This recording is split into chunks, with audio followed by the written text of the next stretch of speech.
It's over 1100 degrees in there. Each roof tile in this gas-fired kiln needs to be heated for 48 hours.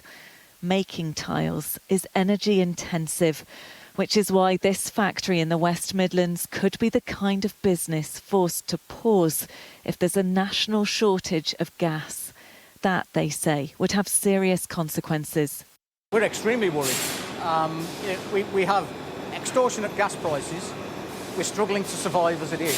If we have to stop in an emergency gas balancing alert, then we have potentially 500,000 roof tiles, 250,000 bricks, work in progress, that could be lost. It's catastrophic for us. If it goes on any longer than 24 hours, we're going to have to start looking at laying off staff. It's a worst-case scenario they could be facing within months.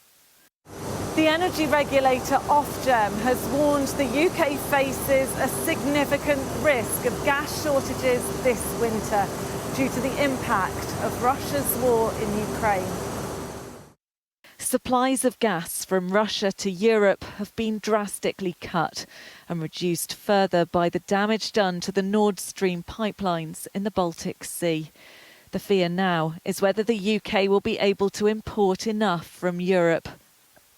Britain can rely on around 2.5 billion cubic metres of gas it has in store.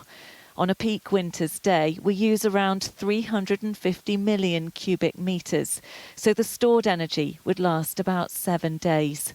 Usually, we can also access almost 100 million cubic metres a day from Europe, but that's now in doubt.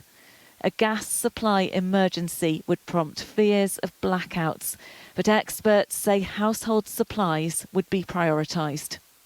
In the extreme hypothetical situation where an emergency takes place, the residential gas supply and the supply to public utilities and public services are always the last thing to be cut. We have power stations in Britain consume loads of gas.